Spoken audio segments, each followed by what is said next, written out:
Hello, everybody, and welcome to the Baka podcast.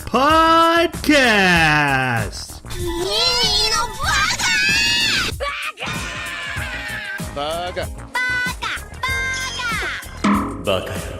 It's amazing how every time you open your mouth, you prove you're an idiot. Hello, everybody, and welcome to Baka. We are an anime podcast. Every 2 weeks, we watch an anime separately. We come together. We talk about it. We review it. We spoil it later.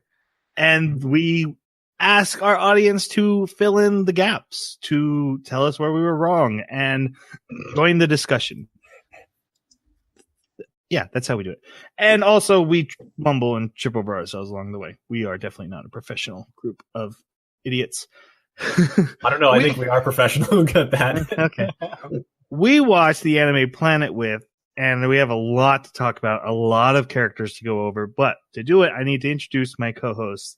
First off, we have the Black Paladin to my Voltron, Jeremy. How you doing, man? Pretty good. Is Black Paladin kind of like the Black Power Ranger?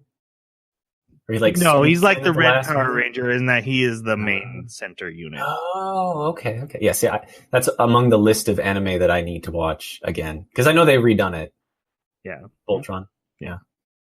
So, no, I've been listening to Hyperion. Have you guys heard of Hyperion? It's a 1989 book. Dan Simmons. No, but I feel like you've mentioned it before. Haven't you? I probably have offline. I know I've mentioned Pandora's Star in the other one here, but Hyperion is awesome because it's like a series of short stories all put together into one continuum, and they matter for this greater overarching story. And I'll tell you, these individual stories,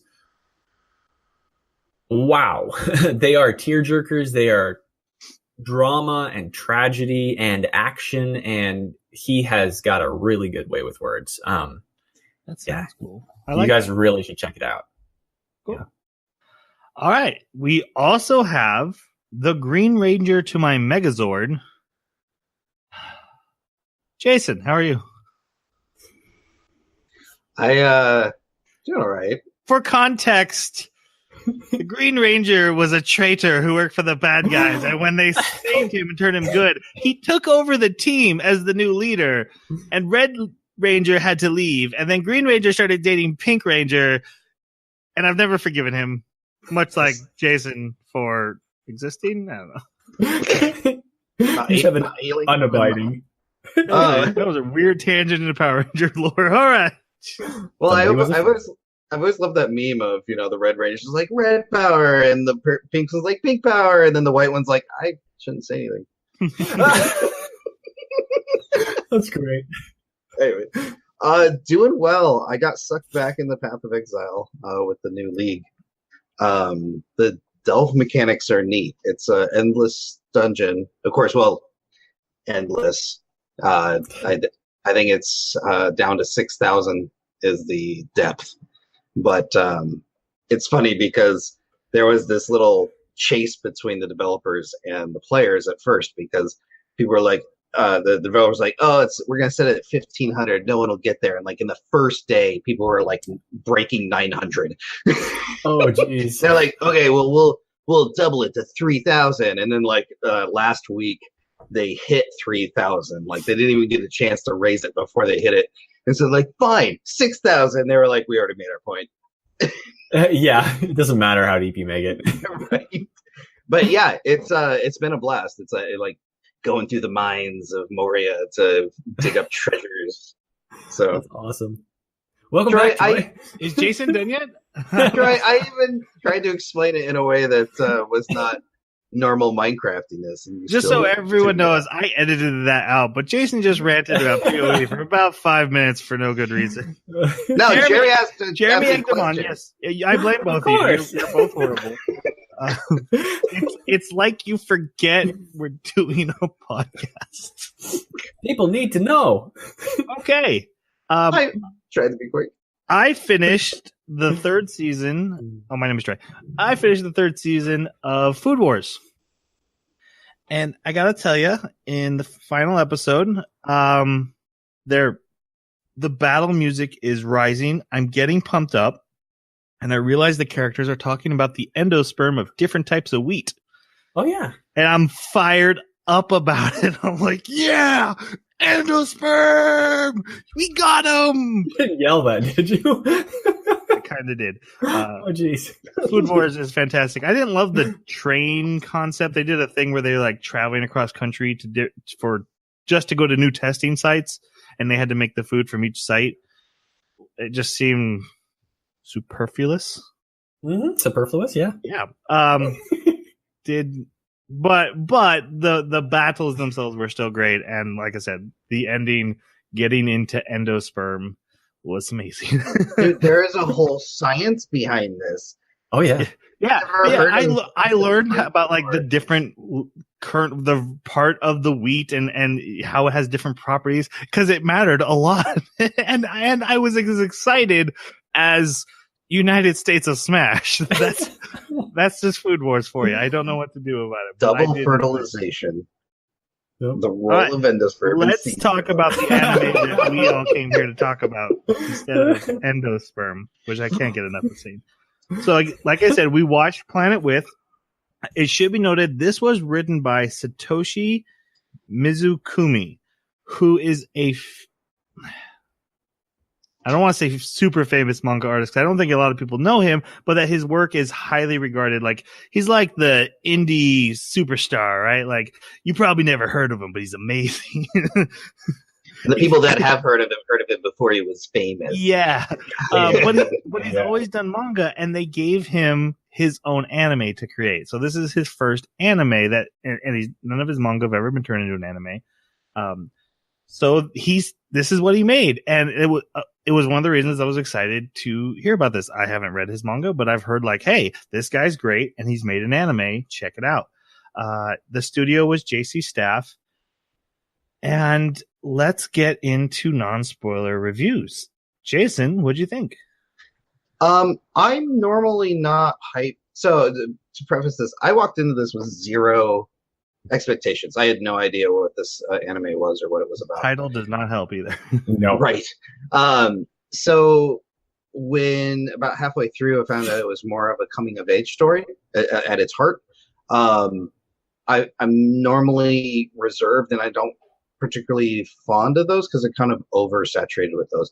But I really liked this story, and I think one of the tipping points was, most coming of age stories, they end at, okay, boy learned a lot.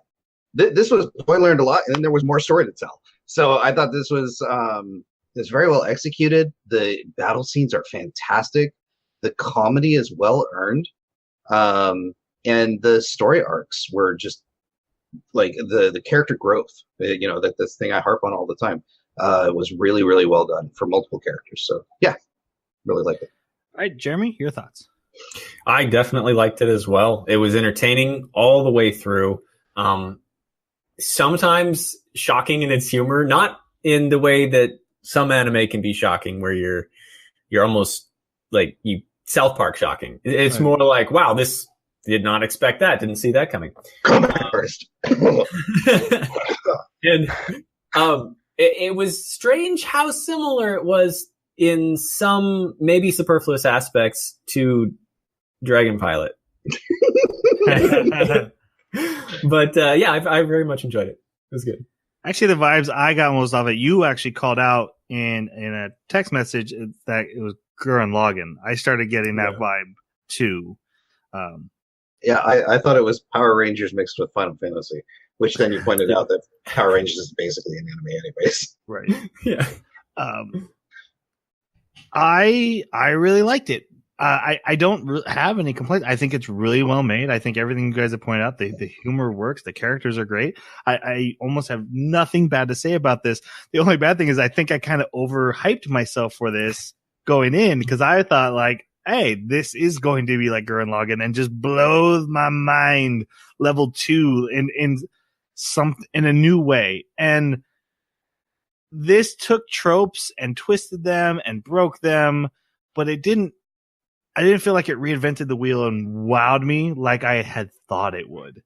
And that's not its fault. That was never its job to do. It did what it wanted to do, and it did it well.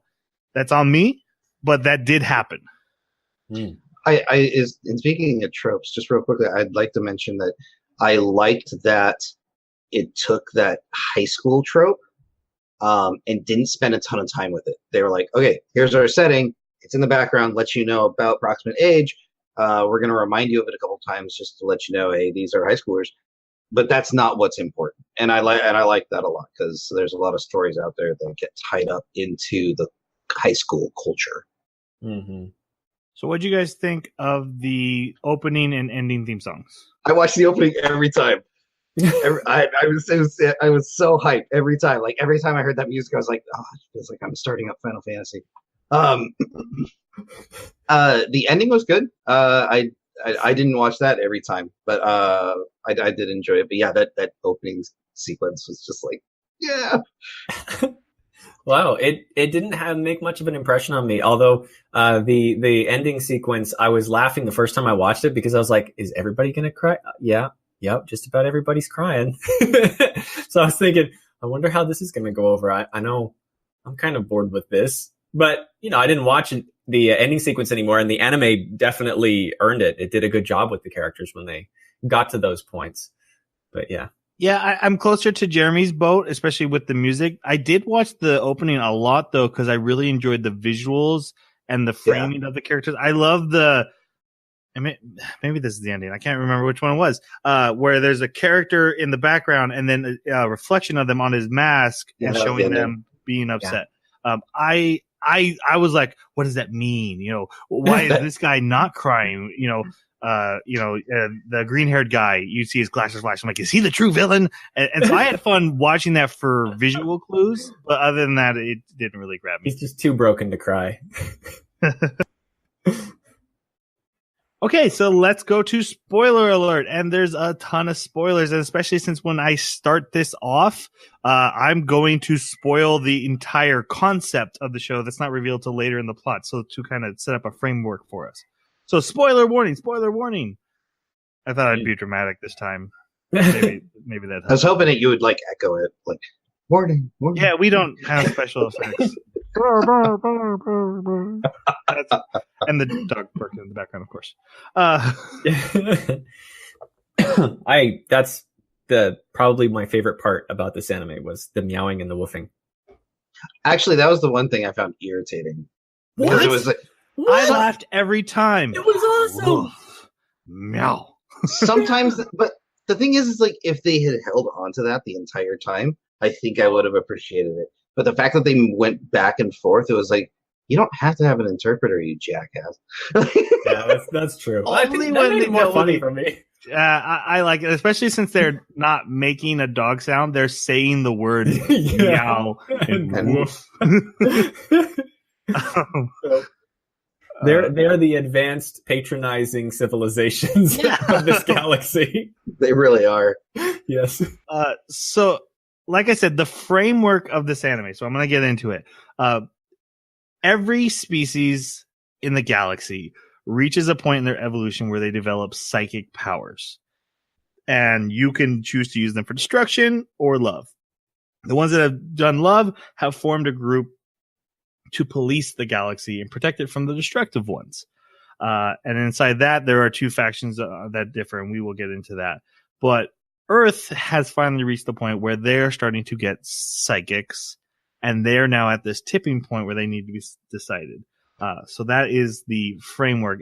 I like that all these powers we're seeing, it's just psychics. We humans are reaching next evolution. It's psychic. Everything you see is psychic energy. There's no, weird, crazy science. There's no mutations going on. There's no, God-given powers. It's just psychics. Mm-hmm. I have a quick question. In the dub, did they say destruction? There was no dub. Oh, there was no dub. Oh, okay. Because I was thinking of it as power and love. Because power seems very ambiguous, right? Yeah, that's true. They said love, and did they say power? Is that what they said? Yeah. Mm-hmm.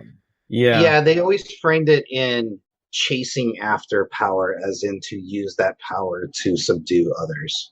Mm-hmm, mm-hmm. At least that's the context that I always got it as. Yeah, I kind of applied it as the sort of subduing them to your worldview, Yes. seem to be the big way, because like there's a conflict you're going to mention, Troy, between two of the races that are trying to essentially evolve, and they're each choosing their own path. And in that conflict, there's no reason, but one of them attacks the other. I mean, at least no reason stated. And that one that attacks, you know, why are they doing it? What are they going to get for it other than just being able to? Right. So we start off with our main character waking up from a dream, which we find out is a memory of his brother flying off to fight a dragon as a planet burns. This is our main character, Soya. What did you guys think of our main character? I liked him. He was really, really tropey in the beginning. But then to come to find out that he's literally an alien. What was interesting that they used a very Star Wars-ish version of human alien, because there were multiple planets that had humans on them, but because they came from different planets, they didn't call them humans. Right. And they had just slightly different characteristics. They did give an explanation for it too, which I like. They're like, we all came from the same race, so we all look very similar, and we were very common in the galaxy. We were the most common type of form. this leads to a little bit of head scratching here, because I didn't see any other humans in Nebula as telepaths. Which we didn't see all of Nebula. We just saw the animal Nebula, really, right? Well, I wasn't under the impression that it was a section of Nebula we were receiving, just the people who were going to deal with the dragon. Because they said the Nebula fleet can't get here, and I think it was only Sensei and Generalissimo's race that were able to show up and help. No, I mean later, like in the last two episodes. Yeah, I mean, I didn't see any. They did specifically call out in 11 that, our fleets won't get here in time. Yeah.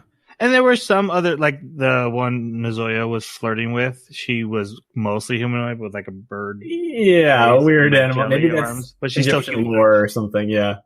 So it struck me as odd that these three races all came into play right here in this part of the galaxy, but nobody else in this part of the galaxy was human and a part of Nebula. I don't know. It just seemed weird to me. One thing that led credence to not seeing them in my mind, and this is completely speculatory, is that seems to be for this race of individuals, is their psychic abilities usually end up being used for war. And so that's why they wouldn't have been inducted into Nebula. I was wondering about that too. Like maybe they either haven't evolved or they've all chosen power. Right. That's what I was just thinking. The human way. That's why they have such a high distrust of humans. Yeah. But I mean, so to be fair though, the dog's assistant was a humanoid. Yeah, that's true. And we have the Realians, right? And okay, So we need to go. We're way off on a tangent. We need to go back. But when they seal the dragon the first time, aren't there a bunch of like humans in robes there? I didn't see human faces. I just remember. saw hoods that were empty. Okay, so back to Soya. Yeah, Soya, thank you. I liked his story arc as a whole because I thought his character growth was great. And like I said in the pre-spoiler section, I liked that his coming of age story didn't stop at, I've done this grown up thing and now I'm starting to become a man. It literally no, we need you in 5 years. Yeah. And it shows him grown up and his decision making. And I thought there was a brilliant move to bring a new freshness to that coming of age story. But as a character, that time skip glow up on him, so good. So yeah. good. Yeah. But yeah, him as a character, I actually enjoyed watching him. The gags were good. So, Jeremy, your thoughts? I thought it was really awesome how initially he has a really good reason for his rage, but it doesn't. I kept wondering, is he going to lose here? I'm getting the impression he's going to lose this fight. I kept rooting for that. Where it's yes, you have will, yes, you have anger, and you have angst and everything that's carrying you forward, and you're trying to pursue your revenge, but that doesn't necessarily mean you're always going to be able to have the strength to defeat your opponent. And so I was happy when there were times that he was forced to retreat. He couldn't just win the field regardless of any situation. But because of his feels. Well, and a lot of the enemies when they choose to fight, they wait till they're already weakened from a earlier fight.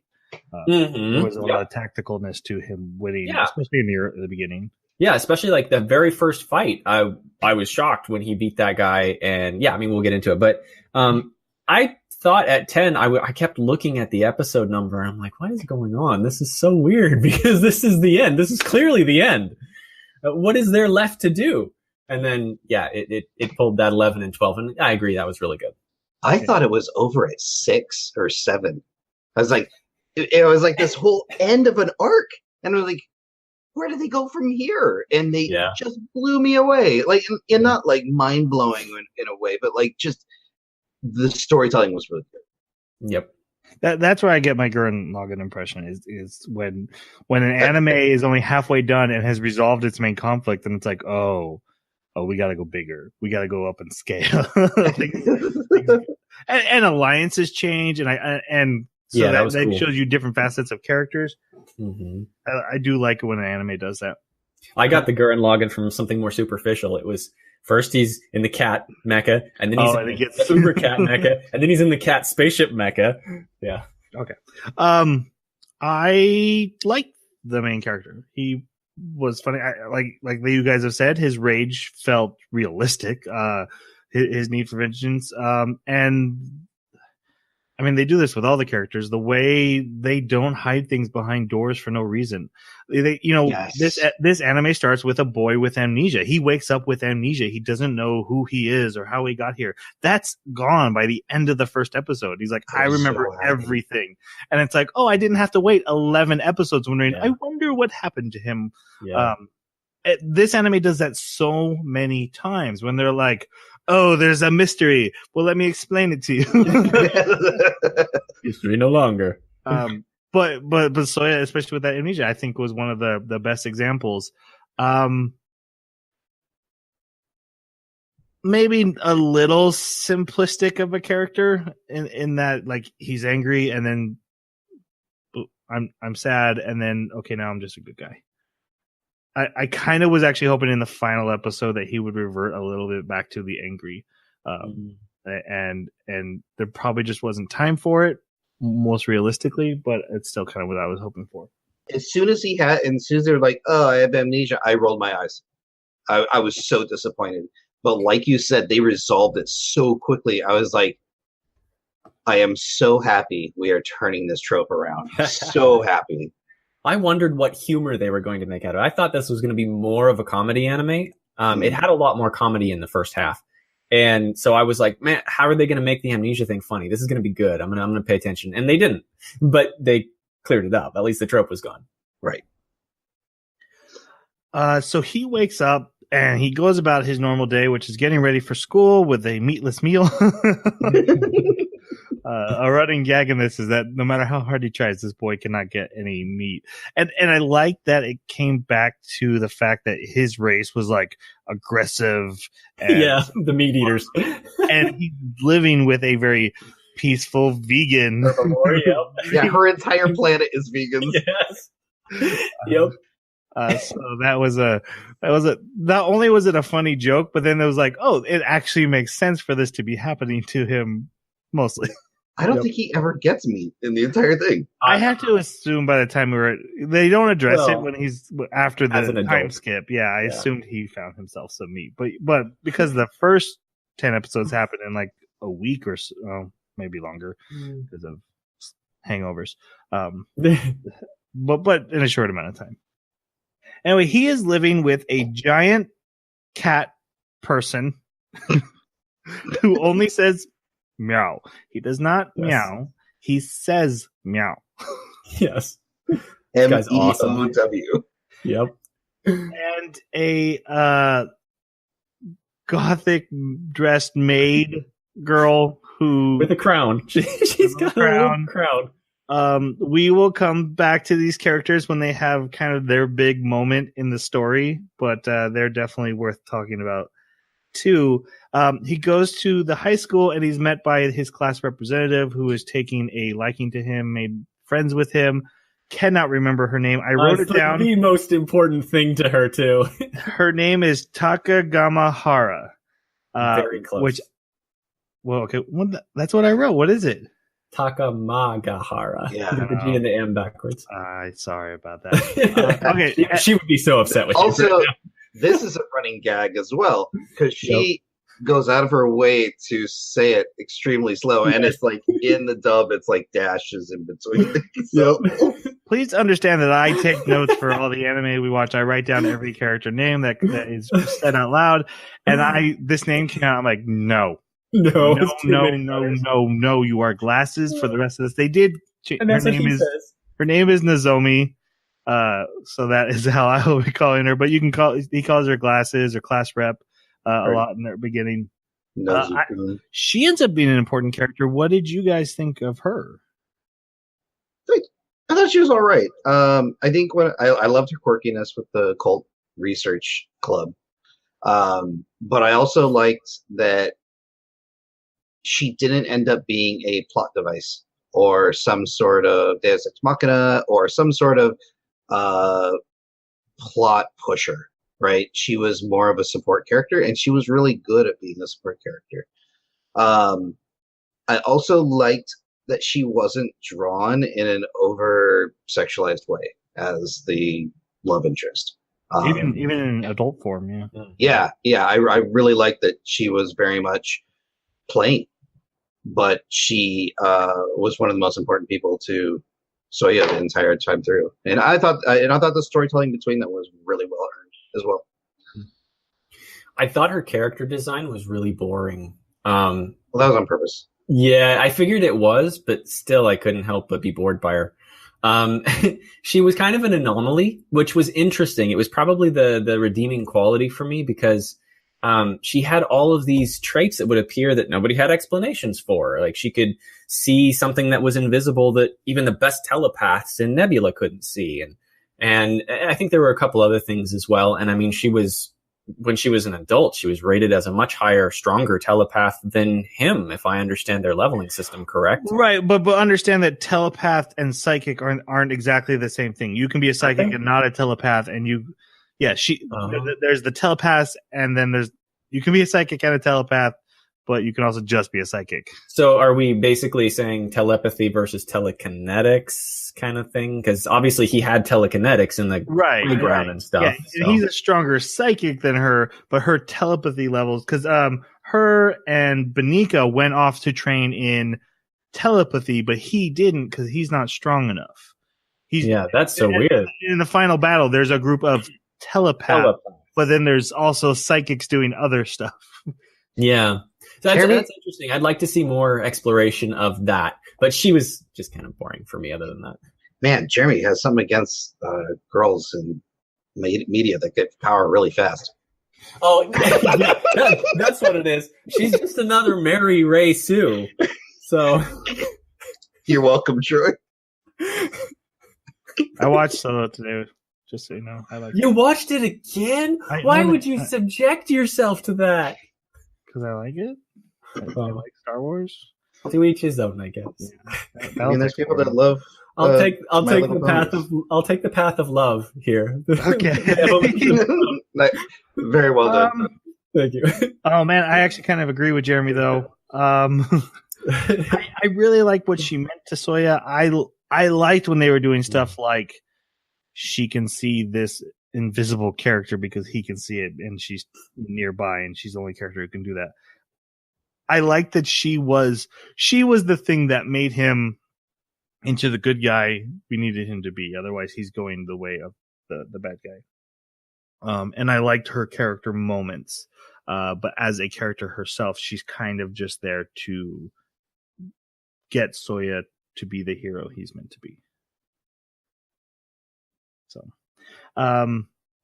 they while they're in school, a UFO appears, and UFOs appear all over the world. But you should know that only one of these UFO actually matters, and they explain why only one of these UFO actually matters. Because I was going to be like, why does it not matter anywhere else? They're specifically like, no, it only matters. That's something this anime does really good. It does a lot of loose end tying up. It does and I never, there was exposition dumps, but I never was like, oh, exposition dump. And there was a lot of just little offhand comments of, this isn't my planet. Why do I have to go to school? Like, oh, you're an alien. Not just so you know, I am an alien and I came from the planet. See my purple eyes?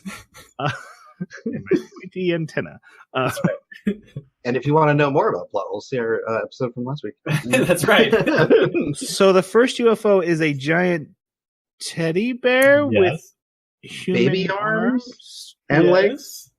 Yeah. Well, yeah, and like mouth and nose and ears. Yeah. But in like wrong places, and peas. The word peas written on it. Yes. We find out later that these are sealing devices from the Nebula group. They basically, because they are worried the psychics of Earth will be going the evolution route of power. This is the equivalent of taking a gun away from a child. I love when they said that, because I was like, I get that concept. It links perfectly. They're like, we are taking a gun away from a child so they can't hurt themselves. But what it really does is it like takes away passion from the human heart and fills your desires with dreams so that you have nothing to strive for. You're more nostalgic than you are imaginative, I guess would be, yeah. I kind of would have liked to see how this would have played out to its logical conclusion, because it almost felt like if this person goes on with everything they've wanted being satisfied, what's to prevent them from then going down the rabbit hole of, well, if I've done everything I want to and there's nothing left of life, why am I living? There you go.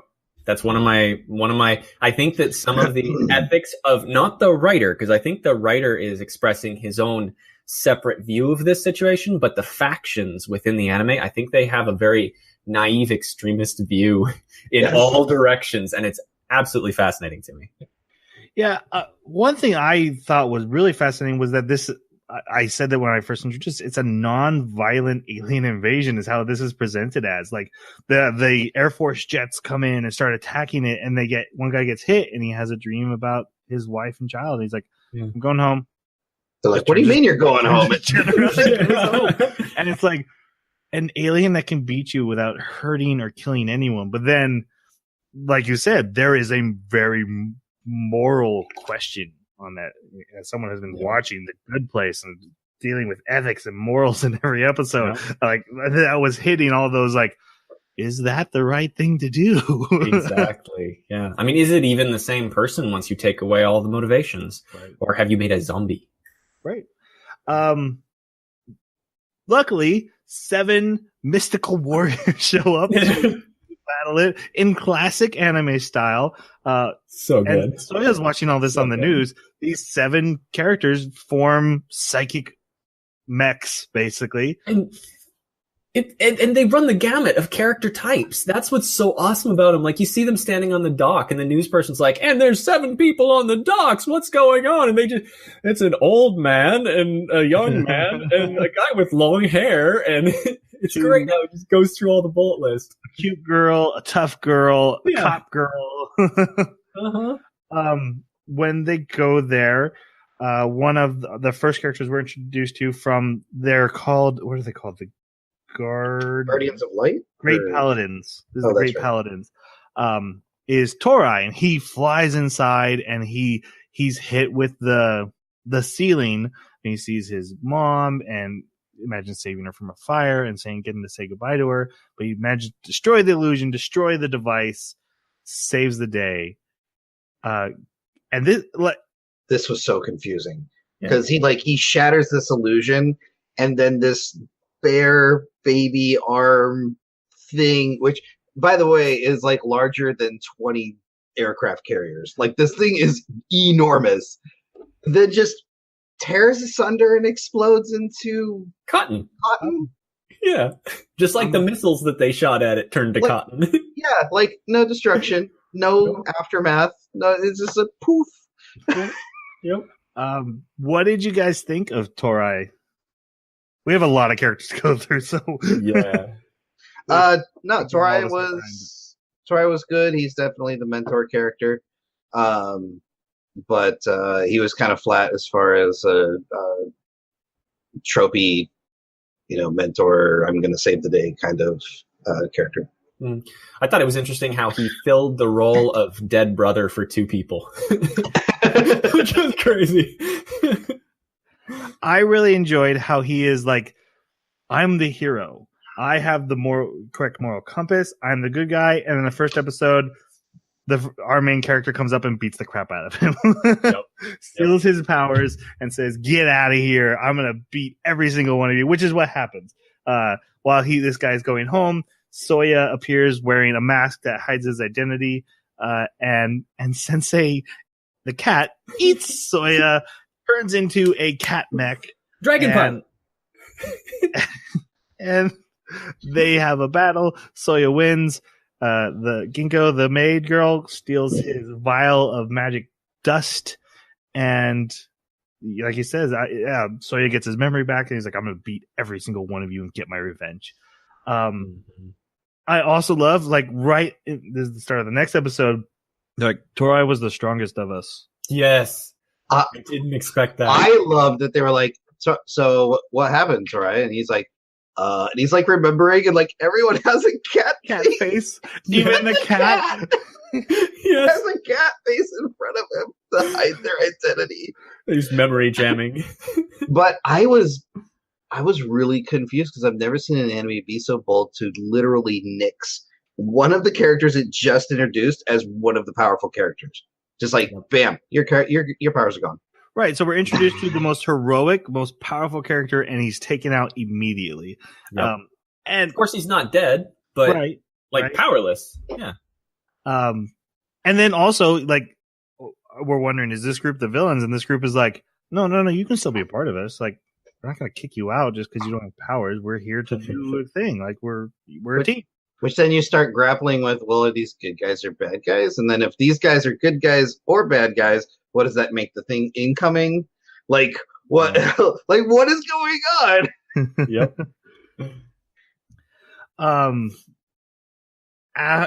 We actually then meet all of these paladins. It might be lazy writing, but as a note taker, I was really glad when they're like, "Mew, what do you think? Haru, what do you think? Nezia, what do you think?" I'm like, "Nezia, Haru, thank you." I'm pausing at every name, writing down the spelling. You must watch Baka Baka Baka. He's trying to make it easy for you. We meet their leader, Takashi, who is this huge man. He's twice as tall as every other character. And he has weird eyes. And he has weird eyes and spiky. He looks like an anime villain, but he's actually very nice to these characters. He's not like, "Tora, you failed me. I'm going to destroy you." He's like, "Dude, no worries." Yep. And then his dad is the old guy, which I loved. And his dad's like, "Can I have money for meat?" Meat. And I honestly, when they said that, I'm like, is there a thing about meat in this anime? Like, meat is evil and you can't eat meat to be good, and they're forcing. Right. Yes, I was just like real life. This is Jeremy's jam. That's right. As far as my favorite out of these ones, I think Harumi, who is the tough judo girl, right? Yeah. Yeah, she. I really liked her arc, even though it was fairly short. Right. We will get to her. Okay. We have to touch on every one of these characters. They all matter. They all have little things. But much like Torai, we'll have to kind of to be quick with them. But Torai actually meets Soya again in the park. Soya goes running in iron clogs, which turns out to be important. That he found iron clogs. I was so confused at first. Yeah. Why is this such a great thing? Yeah, it was. Well, wasn't it like it was supposed to make him stronger, like make his legs? Yeah, he was like ancient samurai training tools or something. Because that's important. I need more endurance. Yeah. He meets Torai. Torai is nice to him, offers him a bun, and asks him like, "Why aren't you in school?" And Soya's like, "I'm not going." Like I said, I'm not from this planet. I'm not going to school. This is stupid. Now that I know who I am, I'm not dealing with this BS. Well, at first he was like surprised he didn't recognize him. Right. He was like, "Oh God, he's gonna like attack me or something." But they're after they have a conversation, another UFO appears. Gives him his shoes. This is where Ginkgo explains kind of about the two factions. in Nebula, which is that policing group. One wants to do the sealing, and her group, Sensei and her, are the pacifist faction, which they're just like, look, we just take away the thing that's the problem and then let them figure it out from there and let them make their own choices. In other words, remove these vials that are giving them power towards the power evolution and then let the race evolve on their own. We don't interfere. I have a question for later regarding the pacifists, but I think we have to establish the Siriusian history a little bit before I dig into it. Okay. We can do that. When the new UFO appears, this time Mew destroys it, and then she gets confronted by Soya, but Haru, her best friend, also shows up. Mew is the cute, pink-haired, basically looks like she's about to become a magical girl. Yeah. And I really love the contrast between her and Haru, whereas Haru, and we'll talk a little more about Haru, or maybe we don't have to if we do too much now, but Haru is this, like, the tough girl, and she's always worried that people don't or see her too much as a threat and don't see, like, the girl of her. And where Mew is this cute girl who's worried that no one takes her seriously and sees her as a threat. But also their battle together as, like, there's the big bear and then the spinning lizard attack was really cool. Yep. I think some of the judo moves that she pulls in her photon armor that's some of my favorite combat scenes. Those are pretty great. Yeah. So thoughts on Mew? I thought she was good. I thought she had a decent arc. And again, another, like, up and comer, tons of promise, and her power gets taken away. Yep. I'm going, where are you going with this anime? Are you just going to strip all these guys of their power? Like, then what do you got? Like, I was really confused at this point. But then here's the thing. Here's the thing that absolutely I love about this anime. This anime is like, hey, this anime is going to be out every episode. He faces off against a new foe and he takes away their power, and it gets harder and harder. And then right after this one, everyone shows up and they're like, dope, this was a trap the whole time. We knew you would come out. We've all got you. Surrender. Yep. It's like the writer was actually trying to tell a story, not just an episodic show, not just make an episodic show. Yeah. Not just like, hey, here's the concept. Love it. It's like, it's going to get complicated and weird. Yeah. It's kind of Game of Thronesy where, like, you just, as soon as you get comfy, sweep the leg, flip the table. Let's go. Well, it's funny. It's funny because Sensei is like, all right, we got to go. Like, as soon as they got the power of Mew, he's like, we got to go. And he goes like, yeah, we got to go. And, like, so he's like, no, there's only one more. I can take her. And then there's, like, their window of opportunity for escape just collapsed. Yep. Yeah, it was pretty great. He attacks Takashi, the boss, and we see Takashi armor up, and he's got, like, this huge armor, and he's, like, shooting Gallic guns basically like destroy mountains, whereas everyone else has just been like flying mecha that can go fast and grab stuff, and this guy's like shooting laser beams that destroy everything. And he has his photon armor is a dragon, which immediately throws back to the dragon, right? Because honestly, I was having trouble determining what it was. Oh, really? Like, the design looked weird? Probably because the tail was such a strange, like, almost gecko-ish kind of design. I almost thought it was a platypus at first, and then I was like, what am I looking at? That would have been amazing! Should have done that! Especially if it had a top hat. Like, oh, yeah! It's very... That would have been great. So we meet... so Soyo does manage to escape because Sensei calls in his spaceship, which is a giant version of him. It's him. Yeah. And it eats them. And they go, like, into a extra dimensional place, and they meet Generalissimo, who we will talk about, who's a dog, very much an anthropomorphic dog. He looks like Mr. Peabody from Rocky and Bullwinkle show without glasses. Thank you. I'm glad I wasn't the only one who was thinking that. And, like, Sensei says meow, this guy says woof. Yeah, woof. Yep. It's great. No, he doesn't bark. No, he says the word woof. And he is representing in this story the sealing faction. He's the one who's there to seal the earth, and his friend Sensei, the cat, is there to stop him. And I actually really love that dynamic in the relationship. We have to talk about Generalissimo and the Ceiling faction later. I will say what I want to say, but I have so much to say about them. Because we need to talk about one of my favorite characters. He's definitely a top contender. So when Soya goes back to school finally, he's forced to join the occult club by Nozomi, and which is really funny because, like, in the first episode, he's like, a UFO, that's crazy. But now that he has his memories and realizes he's an alien, they're like, we're studying UFOs. And he's like, that's really boring to me. But then he sees a book about Bigfoot. He's like, oh, yeah. What is that? And the Loch Ness Monster. Well, one of the other the paladins show up, and it's the blue-haired boy who's always carrying his book and always posing. I love that guy. Gosh, he is so awesome. Great. The fact he never stops posing. I love to find out that he's never read the book that he's carrying. He just carries them because it makes him look cooler. That's awesome. He is 100% a poser. He 100% knows it, and he 100% owns it. And something I respect about that. It just works. Names himself Judgment. His name is Judgment. I'm looking at the wiki. His name is Judgment Nezuya. It is. It is. That's awesome. I was named Judgment by my lawyer of a father. Your dad owns a store. My dad who wanted to be a lawyer. That's all it takes. He wanted to be a lawyer. I need to tell people that. He also still wears his school uniform. He says it's for cosplay. Yes. But he's like 21 at this point. Yes. Guy's awesome. So he stops by the Ghoul Club because he used to be a part of it, and he borrows their books again for looking cool. And he becomes Soya's friend.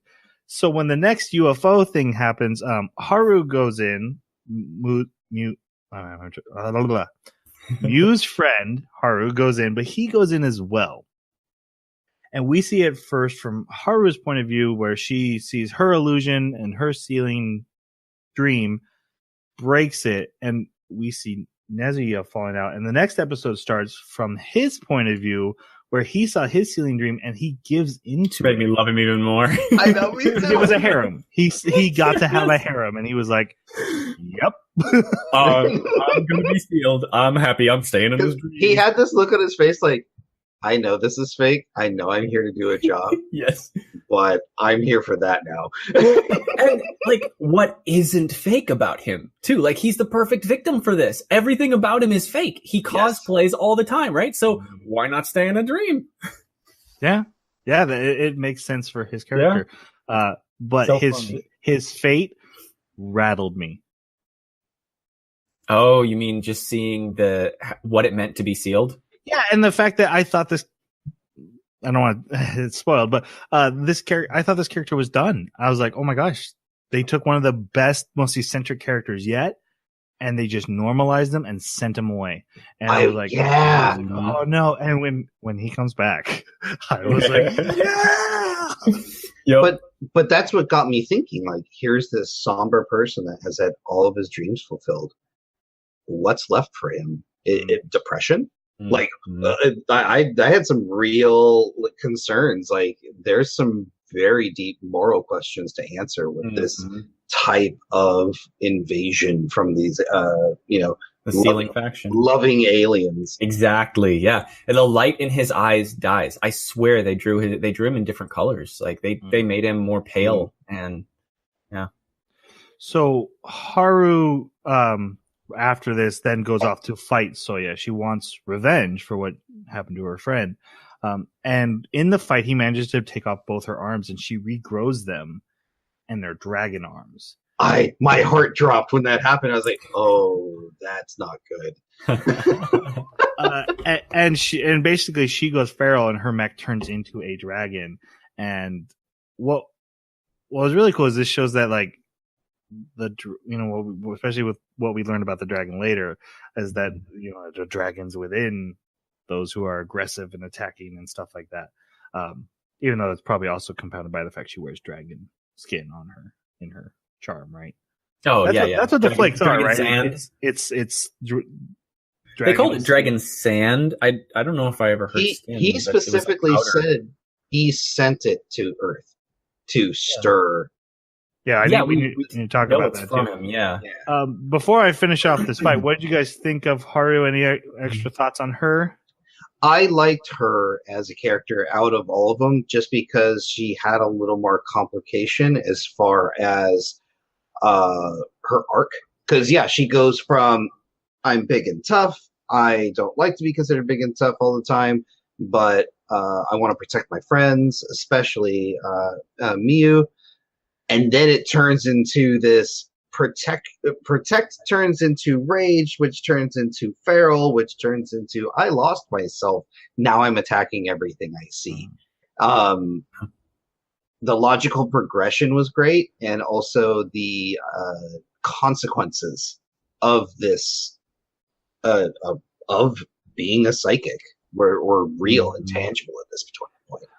Yeah, the others got scared from this too. Yeah, they start fighting against her. That's one of the things I loved about this, the quick alliance shift. Like, okay, I know you're trying to steal our powers and we're trying to stop you, but we need to deal with this together. And then being like, yeah, okay, let's work together. And this is where we find out about cat doping. Cat doping. Yes. I don't think I have no idea. This almost makes no sense compared to what we learned why this drink works at all. But it is such a great joke, and it has such a great payoff every time they do it. That I love totally okay with it. The delivery system is fantastic as well. Oh yeah, it's like there you go.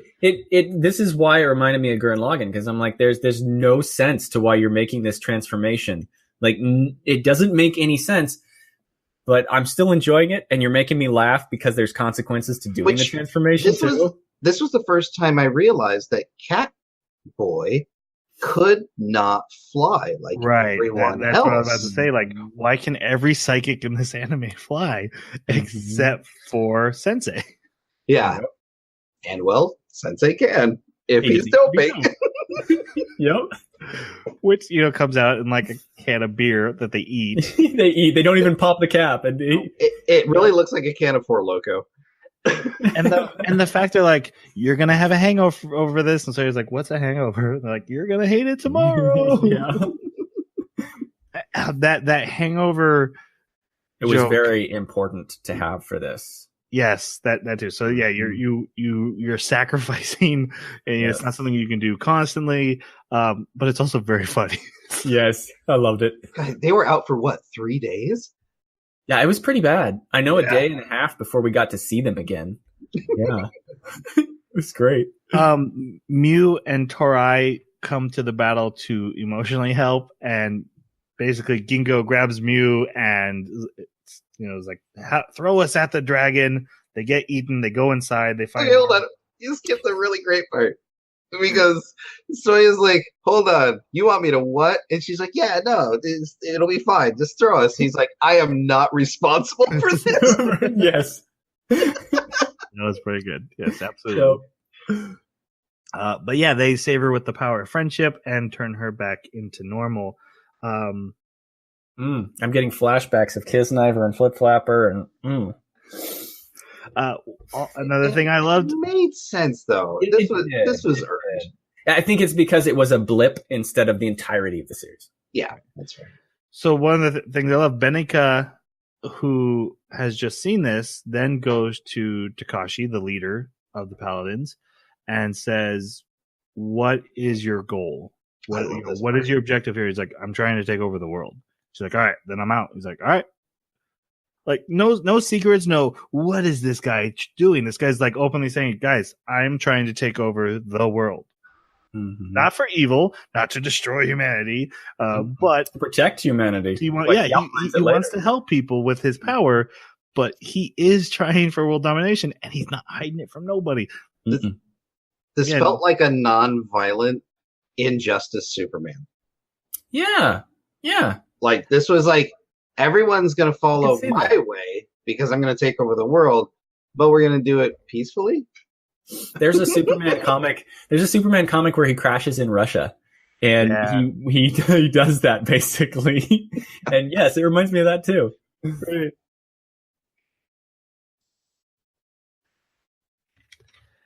And then in the Next episode. I gotta ask you guys about this. Takizo, the old man, is having lunch with Yusuke, the green-haired guy, and he tells him about finding Takashi, the leader. Yeah, no, that happened. That happened as a basically the Superman story. Yes. A meteorite came down. We found a baby in it. We raised him, and then Yusuke's like, "Really?" He's like, "No, I'm joking. Obviously, what are you doing?" Except for You're so gullible. Soya does this later when he's like, "I'm an alien." I'm blah, blah, blah. And the girl's like, "Really?" He's like, "No, I'm joking." But he is an alien. So is Takashi in like? Did he come from the moon? Takashi's the dragon. We know Takashi is the dragon. We know Takashi is the dragon. Is he a human reincarnation of the dragon? Is he a fraction of the dragon? Is he just the psychic possessing something? Psychic emanation, I think. Yeah. I think he's a a reanimation of a piece of the dragon that was sent down to Earth from the moon.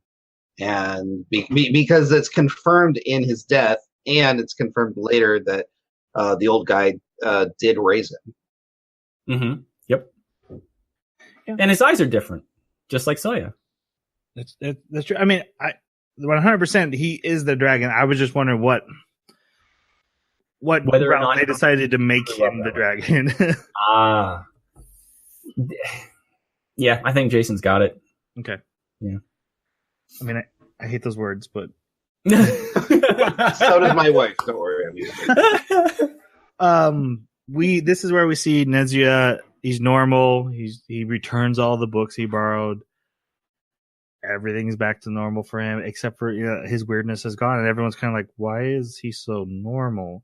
And like I said, I was hit by this because I was like, "We are going to lose this great character," and it was as if he died. They might as well have just killed him. No, there's no fatalities in this anime, but this is death into this anime, and it has the same impact because he's gone from the story, and I have to lose him. Now, this does make an interesting statement about depression and age too, because basically one of them says, "Well, he's just grown up," or maybe that's what he says. I can't remember who says it, but somebody says he's just grown up. He's an adult. He's basically no longer carrying on the eccentricities of when he was a kid. And it's so interesting because the way this anime presents it, we know that's not the state of things. We know that something was taken away, which is very much like what happens with depression. It's very easy to see that as just a person, becoming an adult, but actually no, they're like crumbling under the weight that they've been presented with. So that was interesting to me because it was like, it was there as an underlying current that you could read into if you wanted to. And I think there's a lot of that in this anime, actually. And then after this, we have Nozomi finding out that Soya is an alien. Basically, she figures it out. You cared about aliens, and suddenly you don't care about aliens. You have amnesia, then you don't. All of a sudden, all this weird stuff starts happening right after you get into town. That's not a coincidence. And you told me, even though you retracted the statement later. After he's admitted there's an alien, he's an alien. Another UFO appears, and this time it is Takizo that takes it out. I absolutely love the way he takes it out, the way he sees the illusion. He's like, you know what? I'm going to ride this out. Yep. I'm going to enjoy this, and then I'll deal with it. Guys, what are your thoughts on Takizo? Another contender for one of the best characters in this anime. He was, like, as far as this anime goes, he was borderline bad guy. Like, really? You see the old man as a bad guy? Almost, because not only did he raise and kind of know what Takashi was, but his motivations until near the end did not feel pure, or he was all in with this whole overarching thing of take over the world. And so that's why I said for this anime. I couldn't hit him up against like Bieber, but yeah, there's an evil like Bieber. Yeah, I don't agree with you. That is not. I mean, to be fair, it's all interpretation, but that's not what I saw. I saw a guy who knew his son was wrong, knew nobody was going to stand with him, and was like, look, I'm just going to be by his side and help him out, but he's going to lose. And that really comes from the ending when he's like, I'm the one who killed your son. He's like, I know that this wasn't what this was about.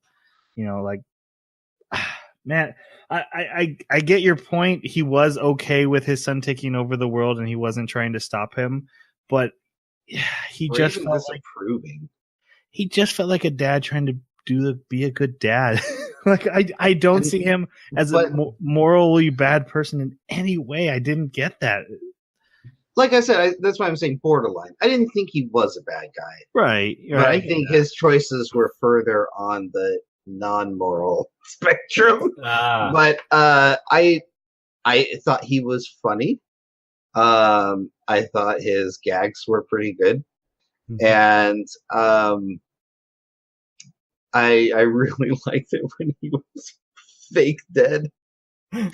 Yes. Yes. But his time in the dream, what I found really interesting was he was like, yep, I'm riding this one out. I am going to be with all the women and drink all the booze. And then meat. But then when it showed him his dead wife, he had a really, really rough time with that. And I thought that was fantastic writing. I thought that was really good. Yeah. I saw him as the most complex character in this anime. Most complex because, like you say, he's very selfish in the beginning, outwardly, in the sense of all he's really concerned with is meat. But I was looking at his situation, and I mean, his wife is dead. His son is trying to lead this Defense of Earth Corporation kind of thing, group force. He knows that his son was an alien from the start, has been trying to raise him to be kind. Right? He even, I forget who he tells. I think he tells Soya. Yeah. He was a kind boy. Yeah. Until something happened and he started using his power to protect people, but it made him this way. Yeah. Yeah. He was always protecting against bullies in school and everything. So I kind of saw him as the dad that knew the potential of his son if he was, returned to a less stressful situation where he didn't have to carry the world on his shoulders, but that often happens, right? Like the Spider-Man adage, right? With power. Yeah. I also to add to what you're saying, I love the line of like, I know no one's going to stand by him. That's why I'm still here. Yeah. Yeah. And, I really liked this character a lot. If it came to like the most serious, interesting character, this guy's my favorite. But who also has a lot of great jokes. He does have a lot of great jokes. Yeah. In the news is like some guy came in and bought all the meat in this restaurant and put it out. Yep. After he destroys the UFO or the sealing device, the snake part of it remains. It's a two-parter. And this breaks away and starts getting to the city. And Soya actually Soya jumps in with having doped again. I wish they kind of got into a addiction. I was hoping storyline for that. That actually kind of would have given it more flavor. Sensei getting the shakes. Like I gotta get more. And Soya actually helps destroy this, and he calls out, the reason this is important is because he's starting to feel protective of the town, especially since Nozomi pointed out, when that dragon was attacking, you saved the town. He's like, no, I was just attacking the dragon. She's like, you were saving the town. I know you're actually a good guy. And he's kind of starting to take that to heart. So he stops the snake, but then him and Takizo have their fight. And Takizo like immediately pulls out his weapon. He's like, all right, you're going to hunt me down anyway, right? I just figured, let's get started. Yeah. He even takes a free shot at him. Yeah. It's great. And Takizo loses. Mm-hmm. I want to make sure I get this right. Takizo loses. This is actually in the next episode. Takizo loses because they have their big clash and battle. He loses, and which was beautifully animated, by the way. Him and Yosuke also hands over his vial. I thought was interesting because Yosuke is the only other guy still there that hasn't quit or lost their vial. And like you said, I would have quit by now, but I didn't want to leave this old man here by himself.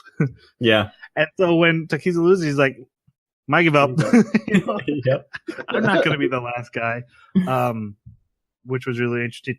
But at the same time this fight is happening, another battle is starting, and that's between Takashi, our head of this group, and Generalissimo, the dog guy, and Takazi's secretary, Shiriashi, Who's really an alien. Who's really an alien with hypnotism powers the whole time. I mean, what was her plan, just to spy, or has she been manipulating them? Okay. This is an issue I have with the Sealing faction that makes them not make sense. Okay. Generalissimo states outright that he doesn't want to just seal a nation, right, or a world. He wants them to fight back. But what is fighting? Isn't that an exercise of the evolution of power? So to resist the Sealing, you have to cultivate the evolution of power even more to resist him. So he essentially went as far as sending Shiriishi, whatever her name is, down to give information to help them, to get them, to seed them so that they would fight. It's not so much contradiction. I think it's his twisted version of gaining proof that what he's doing is correct. Fabricating proof, perhaps? I mean, if you're encouraging someone to fight you... Well, that's why I think it's twisted. I think it's twisted to him, but from an outside perspective, yeah, it's fraud. Like, yeah, this is him basically going, see, I pushed them and they fought back, so I had to seal them. Now, granted, I mean, there are other circumstances where they would want to seal a race that's already committed an atrocity. But in this case, it doesn't appear Earth has committed a major atrocity. No, they're concerned that they will. So the potentials are a minority report. Right. So I think what he's doing is he's pushing them, trying to provoke them, and if they fight back, which they have been so far, he's like, see, so they'll fight. So I need the seal. So if they don't fight, what do you think? Does the sealing device go off and seal them because they didn't fight? I was going to save this for when we got to Generalissimo. Okay. No, this is as good a time as any. Okay. Because remember when I said, like, I have a lot to say about the Sealing faction? Yeah. It was this, but I was going to say how much I loved it. Oh, you like this contradiction. Absolutely, because in my mind, I think Generalissimo wants to be wrong. I think he wants to lose. I think he is literally helping the enemy team beat him, because if he loses, he doesn't have to do this horrible, awful thing. So there's so much that makes sense to it. How does that work? How does that work in the long term? No, think about it, though. So every time he sees Sensei, what happens? He's gruff and angry. His tail like crazy. Right? So he's happy to see his friend, right? During their final battle, which we'll get to, he goes, hey, here's the thing you need to stop me. Yeah, if you break this, you win. Around my neck. If you beat it, we win. Like, every step of the way, he's doing exactly what Troy just laid out. He's going, if you do this, you'll beat me. If you do this, you'll beat me. And if you do this, you'll really beat me. So I can't seal you away. There's also the scene later coming up where when Soya says, I quit, I'm not fighting anymore, who gets upset with him? It's not his allies that need him to help them. It's Shiriashi. She's like, no, you have to fight us. You have to try to beat us. You can't give up. Why are you giving up? Someone tell him to fight us. I felt through this whole anime that the Sealing, at least the part that we see, Generalissimo and Shiriashi, don't want to win this fight. So what's their end game then? If they don't win the fight, but they encourage this race to resist by fighting, are they creating the evolution of love or the evolution of power? I think they're hoping the pacifism group wins. I think that's what they ultimately want. But the pacifism group is helping helping these guys exert their evolution of power. I mean, that's a good point, and I don't know if I have the answer. I didn't really dwell on that. This is one of the things that's been bugging me, is because none of the directions that any of these factions are trying to go will work in the end. Even if he loses as the Sealing faction, how many more sealing devices do you think that Nebula has? And just because the fleet is somewhere else doesn't mean they won't come back. If it's really a problem, somebody's going to come and somebody's going to seal it. You know, it's a very small micro picture. and I like what the micro picture did, but the macro faction story doesn't work for me because it just kind of all falls apart. Like how these factions would truly interact and how, because they've been around for thousands of years now. But I would. Okay, go ahead, Troy. No, I want to hear what you have to say first. Go ahead. I think at a macro scale, this feels like two high-level generals going off the rails of their intended purposes, or at least Sensei, because I think Sensei is there without permission, and I think Generalissimo was sent with so many to go, hey, go take care of this situation. And as soon as he finds out Sensei, because it's very established that they are friends, he's like, I don't want to seal him away. Like, so, and this is all without consent of Nebula. Like, this is just these two guys. Are you sure it's without the consent of Nebula? I think they might know about the situation, but I think they're like, okay, these two are going to handle it. Yeah, there is a question of if you ask someone else in Nebula, if there's factions in Nebula, would they be like, what, no? Right. Or is the faction just these two guys with different opinions? Or are there real two, like, is it like the political spectrum of this group? And they are like, hey, guys, go take care of this. And now they have no idea what they're doing to take care of it. They depend on them to take care of it. My other last ditch defense of my point is they do say in this anime, Nebula sucks at war. Yeah. And the whole point is we're the side that shows love and we don't use violence and we have to protect the galaxy. How do we do that? Right. And that's, yes, exactly. But I don't think that's a bad thing. I think the anime points that out, that these guys aren't good at their jobs. They're not efficient. They evolved to love and they think that's how things will work. And then they're trying to also stop their opposite, but the very fact of what they are makes them not good at that. Well, and like, look at the dragon, for instance. What does stopping the opposite mean? Well, it means they tried to banish him to subspace, which meant killing him. He was supposed to die in subspace, which means that the evolution of love, they still used their power to pacifist fight. to commit genocide. Wait, genocide? What are you talking about? He was the last of his race. The people of Paradise? Yeah, because the others were all gone. He was the last. He was the last mortal physical person. But they would probably see that race is continuing on past. Yeah, that's not. But wait a minute. Genocide. None of them, as far as they're concerned, that race is nothing but legend because none of them can see it or interact with it. They're just saying, "Oh my God, there's a person of paradise here." Did they know the dragon was a person of paradise? Who told them? I don't know. I don't know if they remember knew. who expounded on that. Was that? But the question remains: are there other dragons? I mean, he is one of a kind in Nebula. There's no way that you could say it wouldn't be genocide to wipe him out. True.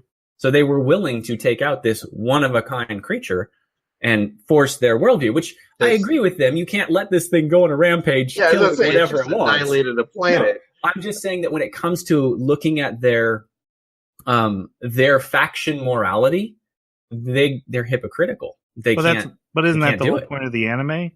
That there is no moral high ground for anybody because it's all the lens you choose to look at the morals.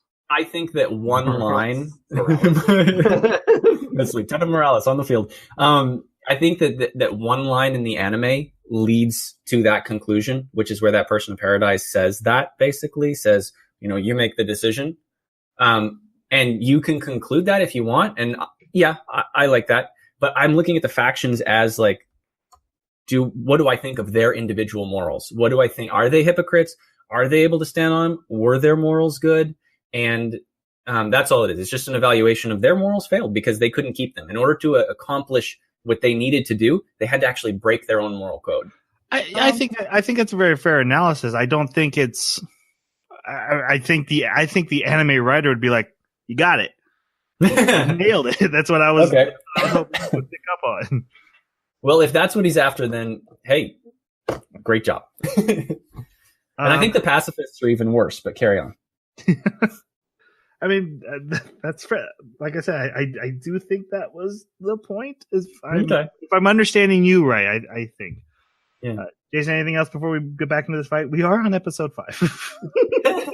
It feels like we've gone through a whole anime too. It Jeez. does. Right. It does. No, I love that they take a action, half comedy but half serious anime, be so deep without the expedition dumps and these long extended lore episodes. Like, we have gotten so much out of it, and I think that's one of the things that I really like about it. But yeah, let's continue on to the fight. Okay, quick thoughts on Takashi, who is kind of basically the villain of the anime, but even he has good intent in everything he does. Even the dragon was like, this is an evil race. This is the evil empire. I must defeat them. Right? I really like Takashi.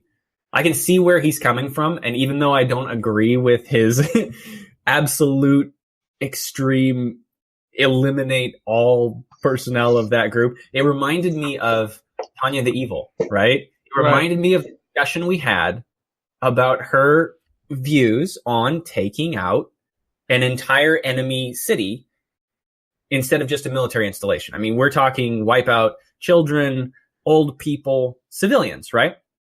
And his perspective on things reminded me of that. And it's fascinating because it's when you're dealing with an entire planet and an entire race of the Syriusians, it becomes so much more complex. And so, I still don't know how to resolve the problem that the dragon was faced with properly. Don't have a solution for it. And I think that's one of the reasons why I like this character, is because he picked a solution that would work. It's not a good solution, but it worked. It saved another race, and it took out the guys that were, going around marauding. Took out the bad guys, yeah. Took out the bad guys. But at the same time, like, there had to be a better solution. And it makes me think about it and be like, how do you find that better solution? Because this is a tragedy. I think that was a really good point that anime was also making, is that if you take justice in its pure form without any other considerations, it can be a really awful thing. I think Death Note does a great job of explaining that. Jason, any thoughts on Takashi? The person. So I thought dragon too. Whichever works for you. I like the complexity of the dragon himself. I actually really wanted to see that whole I'm trying to take over the world thing explored a little more while he was alive. I think the most impactful point of this whole thing was he was the only death, quote unquote. And the way it impacted Soya, the storytelling was beautiful. So good. Was so good because he was fully expecting that, I beat you. Now you have to do what I say. Oh, you're dead. Yeah. And this is what vengeance gets you. This is what justice is. It's taking a life for a life. Yeah. Yeah. And so, like, just the way it was drawn, the way it was shown was just so impactful and brilliant. Like, it was really well done. Yeah, the way that it impacted Soya is really what showed it. Like, I mean, he's depressed for days. He doesn't even want to get up. It's really well done. And he got his vengeance, and now all of a sudden he's sad. Emptiness. Yeah. Yep. I especially like Takashi's human morality because it reminds me of the Chinese emperor who waged war across China to unify China and bring it to an era of peace. And it's like, did he do the right thing? The movie Hero with Jet Li, goes into it. But was that right or wrong? Is bloody damnation for the sake of everlasting peace worth it? And I love villains that touch on that.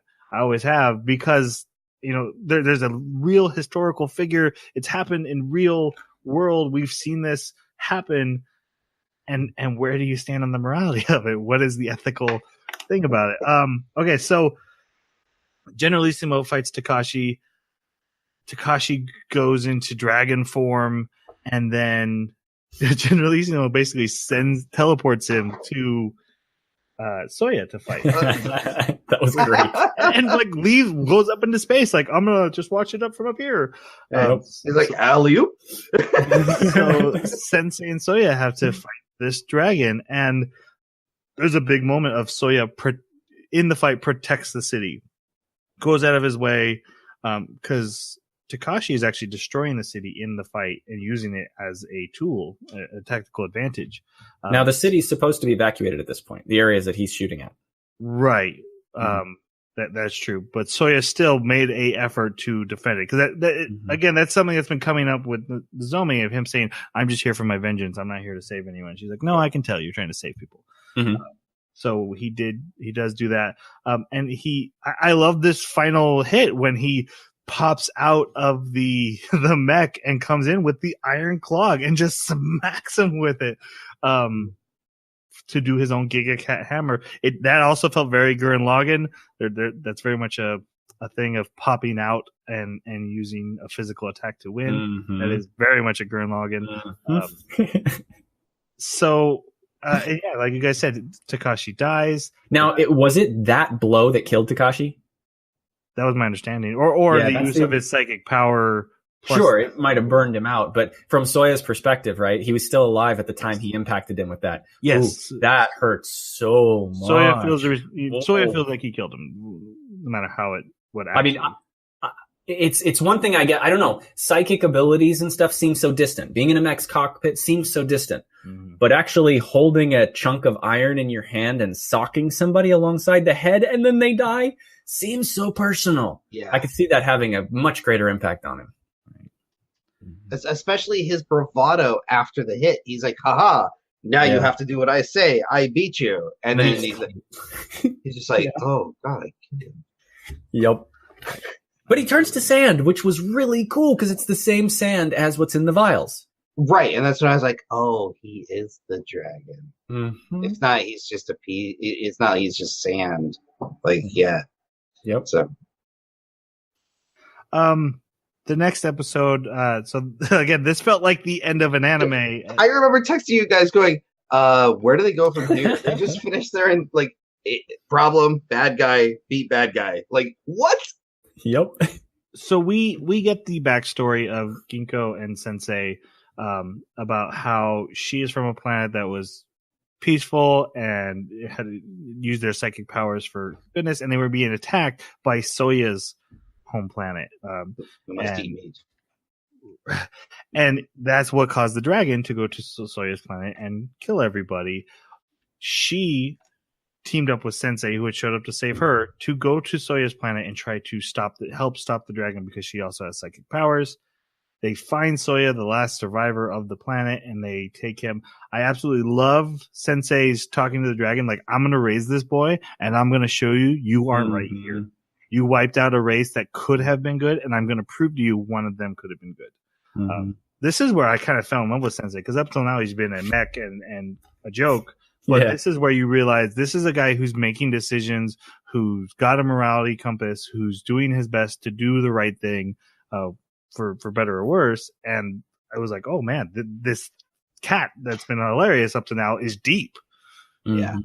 So this is a good point to talk about both Ginkgo and Sensei. Thoughts on them? Again, Ginkgo, for me, finding out she was a princess, same thing with Sensei, like this thing that was a joke and ooh, is this creepy girl? She became my favorite character. It was like, she's a kind vegan princess, who is literally taking care of the person who was slaughtering her people.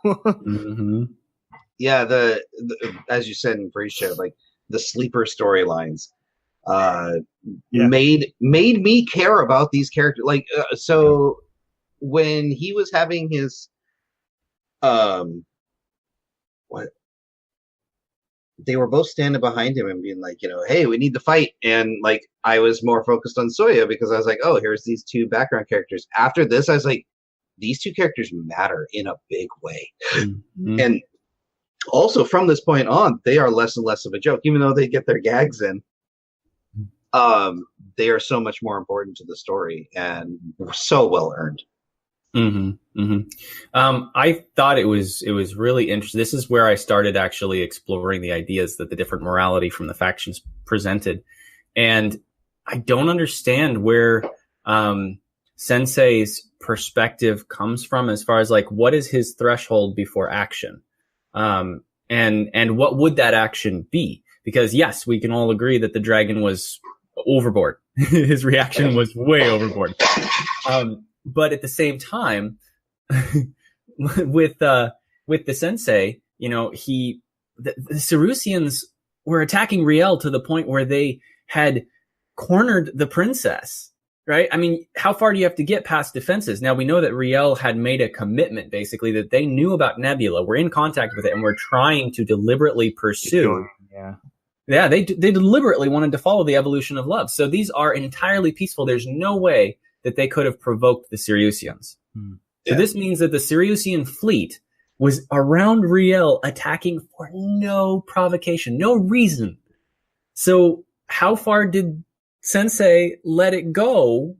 And granted, maybe he's not personally responsible for that, but I mean, how do you resolve that situation without losing the Riel race? Well, I mean, as far as capturing a princess, I mean, Vader captured Leia real quick. Sure.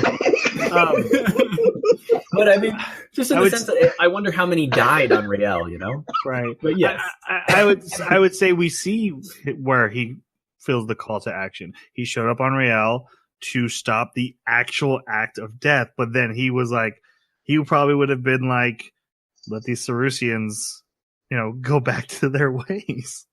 And I think it's 100% fair again to say he's wrong. Yeah. And so that's where, like, I look at their faction and I'm like, okay, I get what you're saying, but you're very naive if you think that this solution will work in the long run. In the end, you're enabling the atrocities just not committed by you. You're saying these other groups, they are free to commit so many atrocities, kill so many innocent people before I act, which, I mean, granted, you don't want to do a Minority Report, but there is, I do like the term, there is justice. I do think that the dragon isn't completely wrong when it comes to justice. And so that's where I think that, like, there's that extremism that both have that's got naivety on it, where it's like the sealers are like, there's the potential for bad here, and so we're going to just annihilate you right now, but we're going to be hypocritical and call ourselves the evolution of love because we're just turning you into zombies. Right. And then the pacifists that are like, no, don't do anything, or maybe just kind of, after they've wiped out tons of people, come in and help the survivors, but let them go back to their pillaging and raiding, like the Ironborn and the Dothraki, And so, yeah, it's fascinating. It's good storytelling that I can even think about this stuff, but yeah, it's fascinating. And I think both of you hit it on the head. I think this is the message that the writer was trying to get across, that morality is a complicated issue, that you can have ideals on many sides that sound great, but in execution, are they good? And what's that definition of good? And it's amazing that out of this half comedy battle anime, we get this deep moral discussion. When you watch Naruto and Naruto talks no jutsu, which is kind of what is happening here. It's about, my moral point of view versus your moral point of view. When I win, you have to come over to my moral point of view. But Naruto says Naruto is right. At the end of the day, guys, Naruto is correct. This anime is not saying that. This anime specifically says at the end, am I right? Guy says, I don't know. Right. So yeah. See, I took it as because the pacifists won, and the pacifists basically, like, they're required by the Sealing. They defeat the Sealing faction, and then all of them are kind of incorporated in Nebula, and they help to resolve this major issue at the end. And so to me, it was like, well, by virtue of who won and who the anime ends with standing triumphant, it seemed like it was espousing that philosophy.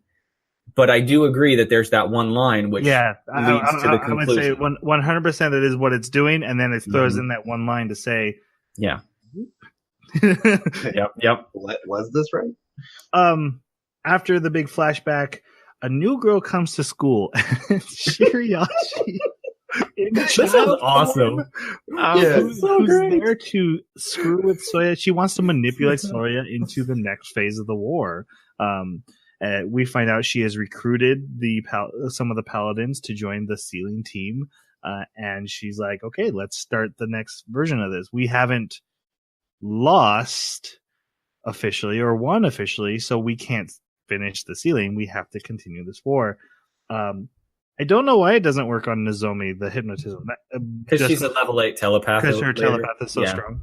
Mm-hmm. That's my assumption. Yeah, same here. It would just seem Shirayashi would know that. Like, I can't hypnotize her. Is she a telepath? Instead of being like, whoa, this never works. Or this always works. That was a bit weird. But Humans are so weak-minded. and then they're like, humans are so scary because of what they can do. Right? Yeah. Which almost leads you to believe they haven't seen humans. Or maybe she just means this planet of humans. Right. This planet of humans, yeah. Soya starts seeing his brother, but it's literally just a race of psychic beings that transcended bodies. And they're like, oh, we're not choosing what you see. You're picking your brother, man. We can't do anything about it. Sorry. And he's pissed every time, too. Yeah. Because he's like, you're manipulating me. Yeah, yeah. Yeah, and like I said, Benika and Yosuke joined the sealing team when he finds out. Thoughts on Benika? Because she decides to... She's on the sealing team. They're like, hey, we'll give you a sealing device, which is a great scene. A great use of a trope. Like, hey, we have to have a bathing scene. What if we just put it in the middle of a spaceship for no reason? They even call it out and everything. Yeah, this is weird. This is weird we're doing this. The dog, let's get naked and bath. Yeah. We'll earn trust. That's right. I mean, there's a lot of kind of weird things going on with Shirayashi spying on the date and being like, I must get involved. Does she have a crush on Soya? I think she does. Child? Which is even weirder. It's okay. So there's a lot of weird stuff. But basically, Benika gets her own sealing device, and so she decides to attack Earth right away. In the human ragey, go ahead without permission kind of way, of course, because it's like he's like, where is she? Oh, she's attacking. Of course, she's attacking already. So quickly, thoughts on Benika? I thought she was good. I liked her. Very tropey, but again, nice use of the trope. Mm-hmm. Yeah, she's complex too. Just in the sense that, you know, when you look at how each of those characters from the original Planet Earth Defense Force, they all kind of went with the flow. They didn't really make a determined decision at the moment. I guess you could kind of argue that all their decisions were determined. But for her, just to come in and hand back that and then join the enemy team and betray humanity, like she's knows exactly what she wants once she figures it out, and she just goes. Yeah, very committed. From this point on, all her character decisions I thought made perfect sense with her explanation. Like, I used to be a cop, a kid with a gun, killed my partner. I just think this power is not safe in humanity's hands.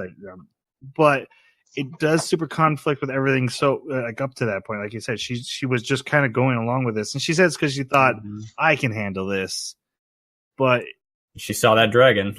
Yeah, I guess that's true. Yeah, she said specifically the dragon scared her. That's true. So Soya refuses to fight. Everyone's trying to convince him. Like I said, Shirayashi's like the number one voice of, you have to fight. You have to try to stop us. Nozomi defends him. She's like, no, he has already saved the city. Leave him alone.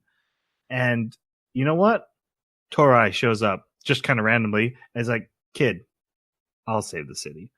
And he, thanks to Benika, had realized, oh, these dragon sparkles, we didn't need those. We are psychics.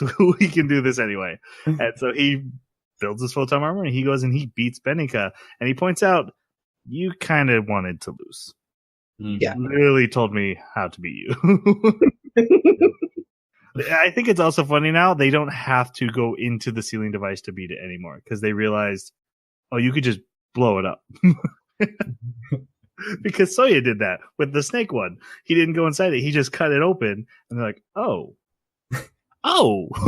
But you know what's funny is, in the very beginning, who is it that told them they had to find the weak point? Shiraishi. That makes sense now. Yep. Yes, it does. So he wins, but Benika actually gets herself sealed because she was caught in the blast. And then I call him the POP, the people of paradise, tell Soya, the dragon's here. Like, he's literally on your moon sleeping. We need you to kill it. Defeat it. He said defeat. I believe. I think he says kill. But he meant kill. Kind of. It's not like they didn't give him an option either. I agree with you. He does have the choice, but we'll get to that in the ending because I actually wonder if anyway she's sealed. This makes Yusuke really pissed off. Guys, thoughts on this character, the green-haired boy, who I think is the closest thing to a real villain in this anime, because as soon as his own selfish desires were out of reach, then he's willing to destroy the world. What was his selfish desire? The girl. The girl. As soon as Benica is sealed, he's like, well, you know what? She's never going to be in love with me. I'm never going to be with her. Screw it. Screw the world. Let's seal it. Yeah, he was crushing on her hard. Which I guess later he's like, this all kind of sucks. You want to just commit suicide? Right? So, I didn't really like this character. Just because he was his motivations were basically, I like Benica and anything to help her. I had a hard time seeing his redeeming value, I guess. Yeah. I saw him as a character that experienced the same loss that she did and therefore had a connection that he felt could bond them. Not necessarily that he was just hunting her like anyone who would be attracted to her, but because of the loss of his brother, her interest, I saw a connection. And so he's clearly a very sentimental, empathic person. Yeah. And so it made sense to me why he would be so interested in her. And his actions toward the old man, not wanting to leave him there, even though that would put him in danger, to stay with him, but then immediately backing out of it because he no longer agreed with what was going on, but he was just there to support the old man. He was basically doing the same thing the old man did for his son, but this time to a stranger simply because he was elderly and he felt empathy for him or sympathy. And then, yeah, I don't know. He didn't seem evil to me. He just seemed like a character that was already depressed, already sealed. I'd agree with that. And he seemed already sealed to me. Like, if they had managed to get him into one of the sealing fields, I don't know how much he would have changed. Okay. I think that's fair. He fuses his armor to the sealing device, which was pretty cool. Then he gets mega device. Torai tries to beat him. Mew and Haru show up to help. You made that sound really underwhelming. Okay. When I am trying to speed up. Okay, but just I gotta mention when you say he fused with it, like he made his suit as big as the sealing device, which these sealing devices are enormous. Right. And so here he is, Gurren Lagann style, mega super mech. He gets a giant form. And I love how ponderous his movements are in his giant form. They have so much momentum. And also, I love it. Because I love Gurren Lagann, so there's no complaint from me about, like, let's just get bigger. Plus, he's the ram, which they've got the spiral horn, right? So you almost have the spiral from Gurren Lagann. Right. Like I said, the three paladins are losing the fight, and he frickin' seals the world. He literally gets it done. The sealing faction's like, I guess we win. Everyone turns black and white, and everyone goes into a dream except for Soya, because the people of paradise are like, hey, want to make a deal. We can undo the sealing because we have that kind of ability, and if you defeat the dragon force, that thing we wanted you to do. And Soya, who is okay with being sealed because, hey, then at least I'll live in a dream, or if he died, well, then I'd get to be with my family, ends up with neither. So I kind of felt like he got between a rock and a hard place and had nowhere else to do but say yes. But he agrees, talks to all the humanity, and asks them if they want to be unsealed. It's optional. I thought this was a great storytelling beat. Because I was expecting him to, like, start talking to them. They would all start to, like, break out of their dreams. And the whole ceiling would be... like, passionate, like, you gotta get up and fight. And that is not what happened, and it was, subverted my expectations. Yeah. And a large number of humanity volunteers to wake up from their dreams. The one that got me, the one that actually got hit an emotional beat right here, the little girl crying over her dog. It shows a lot of scenes of people living their happiest lives, and there's a girl crying over her dog, and then the thought of her, basically the thought of, here's my loved one, back that I lost, and I'm going to walk away from that. And how much humanity was like, you know what? No, we're humans. We're made to suffer. So I have a question about the ceiling. I don't want to derail too much, but we know that, what is it, Nezia? Yeah, Nezia. Nezia is walking around. He's not in a coma. He's not dreaming. So whatever but he's been sealed. And I think at this point, he had a chance to get unsealed, basically. Sure. But he's saying, why is everyone in a dream in this ceiling? You know how they say at the end, they're like, a lot of people remained in coma. In a coma, yeah. Right. And so, but Nezia didn't remain in a coma. Nezia woke up. And if you do wake up and you're out of that dream, do you ever see those people again in your dream? Or was that just like, hey, you got to experience this for this dream, and then your motivations and your passion is all stripped away, and now you're just a zombie? Maybe it's not a full ceiling. Maybe there's different levels, but I think that's actually a whole. I don't think that makes sense.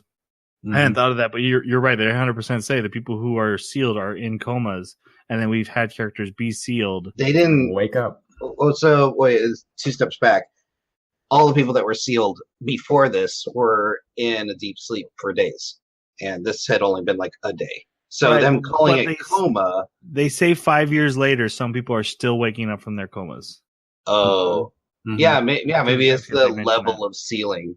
Well, but the level of sealing is just being in the sealing field, right? Without your photonic armor. So Nezia being without his armor is how he got sealed. The police girl being without her armor is how she got sealed. Right, but that was due to the blast and not an actual sealing event. I wouldn't think it was the blast, because remember that the pilot of the plane, he didn't even sleep. The pilot of the plane didn't even sleep because he flew his plane immediately after being sealed. Okay, so we agree. We're not sure what that means. Yeah. Moving on. Once the sealing is undone, Soya joins into the battle against Yusuke, who decided to reseal the world again. He's like, screw it, I'll just do it again. I thought this was great. Yeah. It's logical. Soya shows up and combines his mech with the spaceship to make a super mech. Of course. And yes, I did love it. And destroys Yusuke's thing, who then is like, this is actually one of the few things that bug me. Too many times people just are knocked out. Soya doesn't care. Soya's like, oh, I guess they're falling to their death. And then some random person comes up and sweeps up and catches them every single time. Not one person fell to their death because always someone was willing to catch them. And it was never the main character. Not once was he like, oh, I should get them. Okay. Then they challenge Generalissimo to a battle. Generalissimo comes down and is like, okay, in 1 week, we will have the ultimate battle to decide the fate of humanity. It's like, what, are you Goku? You need to wait for him to be at his full strength. Right?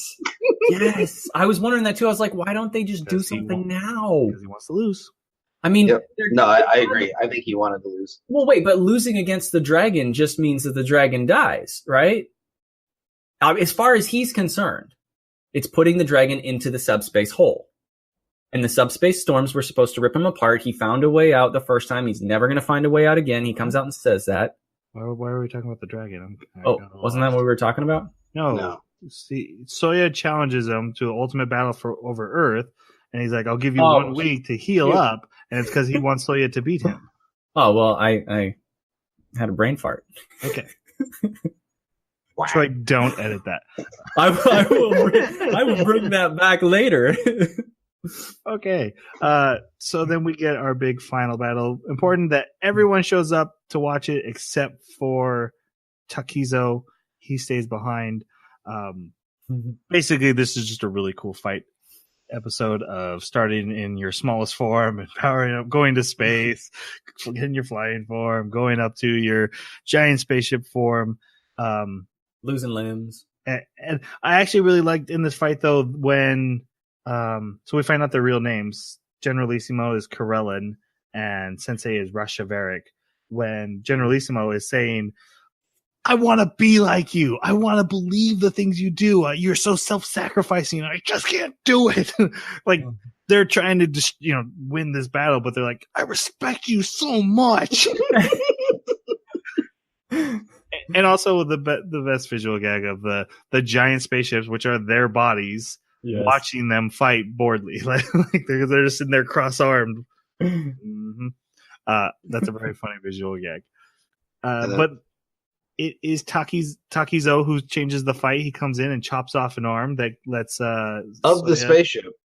Soya and Ginkgo and Sensei, who are all together battling. Right, because they had to change into spaceship Megazord form. Right. It takes the three of them to pilot.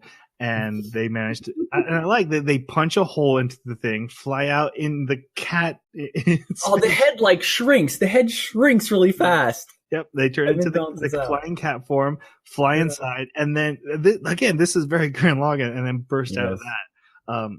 Speaking of references, the Ghost in the Shell reference when Ginkgo steals the last file, and she jumps out backwards out the window with camouflage for no reason. I watched it on my lunch break at work, and I almost started applauding right in the middle of my mouth. Guys, thoughts on Generalissimo and I guess Shiriashi as well? I really like Generalissimo because, yes, he's trying to do something that, like, if what you guys are saying is the accurate representation of this character, I really like him because he's committed to doing the only solution he's figured out. And he's hoping that somebody else has a better solution. But if they can't prove it, he's just going to have to carry on the solution he has. And he's going to give every opportunity for somebody else to prove him wrong.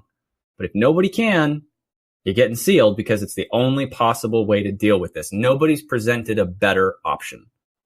And so I think I really like, and I love the fact that every time he's criticizing the cat, his tail is wagging, or there's a point later where he thinks he's dead, and then he realizes he's alive, and his tail's just going 100 miles an hour while yelling at him. You're so crazy. Yeah. His tail's wagging. Yep. No, he was great. Jason, I thought these two were decent as far as villains, quote unquote. Mm-hmm. They're definitely the antagonists through most of the anime, but I just love this moral quandary that we're in, where we've got all these people trying to do the right thing from different perspectives, and we end up getting a mecha battle anime out of it. Yep, a comedy mecha battle anime. Right? And I love Sensei and General. No, Sensei and Generalissimo's relationship. I think their relationship is great. I would have loved to see more of that. Yeah. Shiriashi felt kind of plot driver-ish.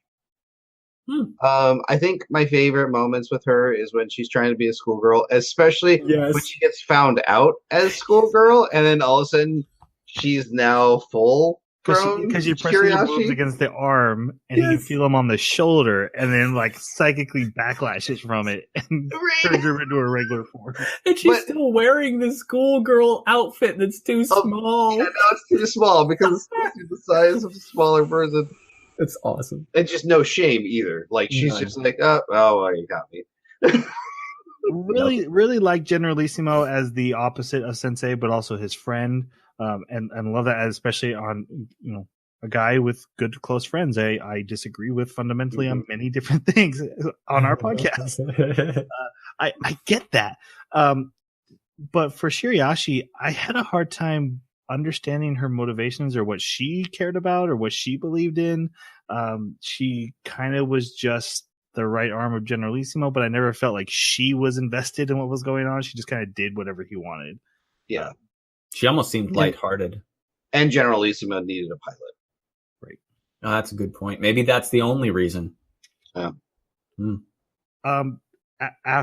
There's a great joke about Takezo dying here in that final. Yes. And then they wake up. And I told you guys, I told you this in the message. I watched this and I'm like, I'm going to cry for the death of this character. And I can't let myself because there's a 50% chance this is a joke.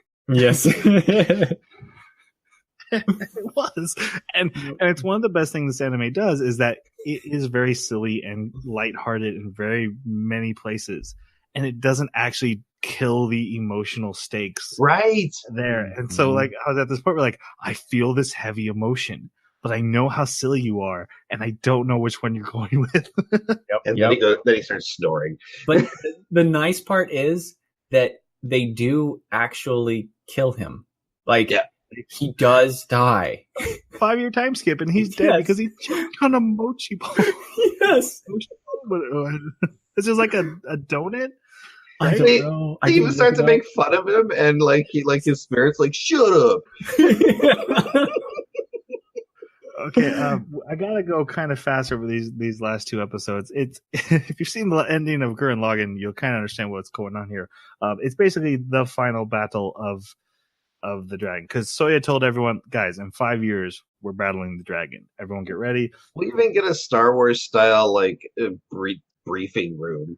The briefing is hilarious because Yes. they're doing the setup like, shouldn't we talk about the mission, guys? Nebula sucks at war. They don't know what they're doing. Oh well, I guess we do our best. Love will win in the end. Right. But it fits with what we're, that actually makes sense for like, we are the love evolution. Like, Yes. you thought we'd be good at this. I do like also how there's so many little character interactions as he walks through the room. We see Nezuya still being a creep and posing and flirting, and just, so Mew and Haru beat him up in sparring sessions all the time. Yeah. But grown up Soya, like they earned this. This was really well Yeah. written. And he's in college. I like that he was in college. The guy who was like, I'm not from this planet, I'm not going to school. It kept going into college. Mm-hmm. Okay, so big battle with the dragon happens. Basically, they're like, dude, you're one of the people of paradise. You got so pissed off that you formed a dragon over yourself. You're That's a your guy. photonic armor. Yeah, this is your armor just overgrown, and you need to come be with your people. And he's like, nope, I'm a freaking dragon. And he sends out mini dragons. So there's a giant, super awesome battle. But the main thing is they can't get him to listen. They're going to push him back into the hole that he came out of. I think one thing I'm really, really appreciating about these last 2 episodes is they come to the realization they can't kill him. They have no means to physically defeat this guy. He is more powerful than all these other races combined in a head-on-head battle. Mm-hmm. So they're like, put him back. how do we deal with this? Yep. So yeah, they basically the whole plan is just to get him to go to this hole and then push him in as hard as they can. It felt like a brother and another, like 2 brothers, like push, one getting on his hands and knees and the other one like, tipping someone over. Like it really felt like that because like there's this huge group of empaths like blocking his perception. So he can't even think of that idea. Like, yeah, so he doesn't realize that they're leading him towards a hole. Yep. When he realizes he's going back into the hole, picks out Soya and is like, you, and he makes him relive the destruction of his planet. And is like, hate me, get your justice, become the next dragon, like be my heir. So he's like, peace out. I felt such Emperor Luke. I see. Like the dragon's Palpatine. Yeah, the dragon was totally Palpatine, and Soya was Luke in this moment. Yeah. He's like, give in to your rage. Because he wanted him to replace him. He wanted him to be his error. Not error, but error. Like I said, I kind of wanted to see Soya clash with that one last time, but it does make sense that 5 years later, he's completely over his issues. Yeah. So I get that, but so it's we see the brother grab Soya and pull him out of the illusion. Was that the people of paradise? Yes. Okay. Yep. So they push him into the subspace hole. Everyone's racing to get out because it's closing. The paladins are falling behind because some of them overuse their powers. And so Soya, and plus the dragon's also going to get out. So it seemed like someone had to go back in anyway. So Soya has to go in and basically hit the dragon and gets caught in there with him, with Kinko and Sensei. And they fly inside the dragon and confront the psychic inside. This whole thing tore with my emotions because I was like, they're going in one at a time, and they're going to hit him back down, and then they're going to like scrape out and get out. And no, don't.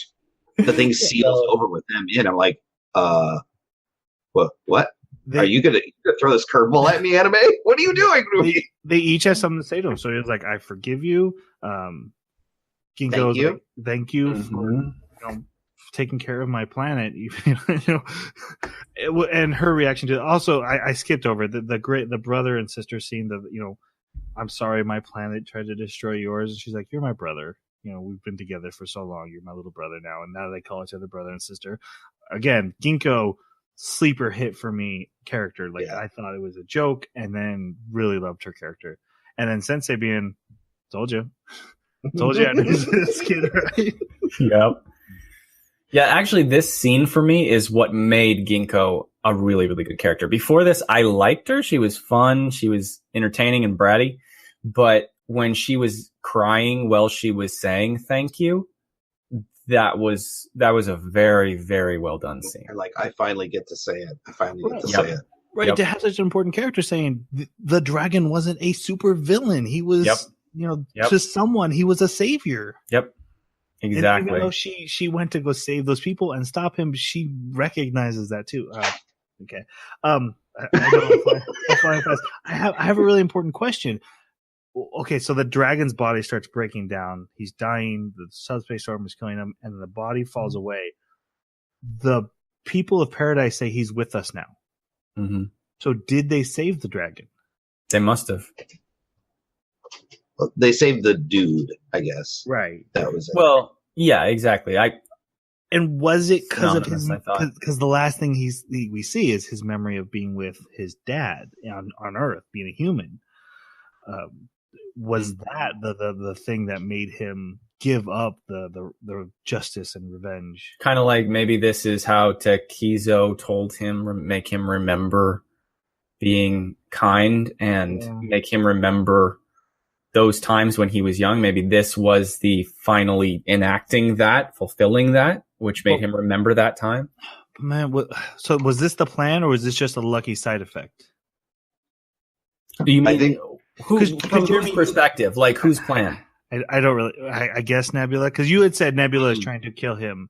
Nope, because Nebula didn't intend for anyone to go in there with him. But people of Paradise always intended to save him. But people of Paradise were not in contact with Nebula. Like, they weren't giving instructions, or like at most they were pulling strings through. And Soya. also, I just did they say they see fate? Did they say they see fate ahead of time? Yeah, the people of Paradise see fate, and so I think this. I think this was his plan. The people of Paradise, it was his plan. Not Nebula, though. In the briefing, don't they say? I thought they were saying they were trying to save him, but I think that their attempt to save him was that first question of, "Will you be saved?" When he first woke up on the moon, that was their attempt to save him. Okay. Yeah. The people of Paradise help them escape subspace. They're like, "Hey, remember that warp gate that your planet used to attack her planet? We put it in here and to help you get out." So they go back to Soya's dead planet. They find a flower on it. That's a big deal. That was very tropey. That was very Wall-E. Yeah. Yes. Maybe I guess maybe it's symbolism that's there's life persists because of Soy, because he chose the path of love. It will go on. Well, objectively, that's coincidence that he happens to be there when a plant is there. But absolutely. I'm talking about story symbolism. Symbolism, yes. And then Generalissimo shows up in his spaceship that looks like him to save them. And this is where the big wagon happens. Because Nozomi was able to track them across subspace. See, again, with the anomalous power. She's got amazing abilities. She said it was specifically for Soya, though. Yeah. Right. And they've kind of pre-established that they had been working on, like, that was like a practice thing they did. They were always tracking each other. Yes. And that because of, they're together. Yeah, sure. They're a couple. That their love for each other can now reach across space. And yes, that is very interplanetary to interstellar. Yes, that's a big difference. But yeah, okay. I agree. You're sure right. That is the end of the story. Again, my favorite line at the end of this, we've said it a bunch of times, but feel free to view the story from whatever angle you want, is the last line of the people of Paradise before they leave. Okay, let's go to our final reviews. Who picked it? I did. You want me to go first? Yeah, let's do it. Coming in tonight, I was going to give it a 4. Because it didn't blow my mind, but I think it's well done in every single way. And only very few minor nitpicks. After talking with you guys about the morality stuff and how deep we got, it's on another level for me. This is a 5. I'll be thinking about this anime later. Because I didn't think about this stuff when I walked out of it. I was like, that was a good story. I enjoyed the characters. That was fun. Now I'm like philosophical about an anime with a cat that looked up dolls. Like, yeah. And now my mind is kind of being blown. So in this moment, I'm so excited. I'm giving it a 5. Nice. I'm actually 100% in your boat, Troy, because I was walking into this with a 4 as well, because I was like, it was a fun story, well written. I enjoyed the character burn. But wow, being able, I think what makes it a 5 for me is the indirect storytelling that didn't, you took a silly anime, but didn't treat your audience silly. You didn't treat your audience like idiots. And I really, really appreciated that about a storyteller. I give it a 5. Okay. Maybe it's predictable. Probably was going to sound silly, but I came into this thinking I was going to give it a 4. And so glad I went first. yeah. And yeah, I've got to give it a 5. For me, the main reason is that one line changes everything. Yes. Without that one line, this is a 4. And I really didn't pay enough attention to that one line. It didn't stick with me before we started talking, but you guys kept bringing it up. And the more I thought about it, you're right. The writer has deliberately presented a situation where you are free to examine all of these factions and point out their failures, point out their hypocrisies. If that's the point of this anime, and you've convinced me it is, then he did a fantastic job. And I can't actually think of any criticisms that aren't extremely minor.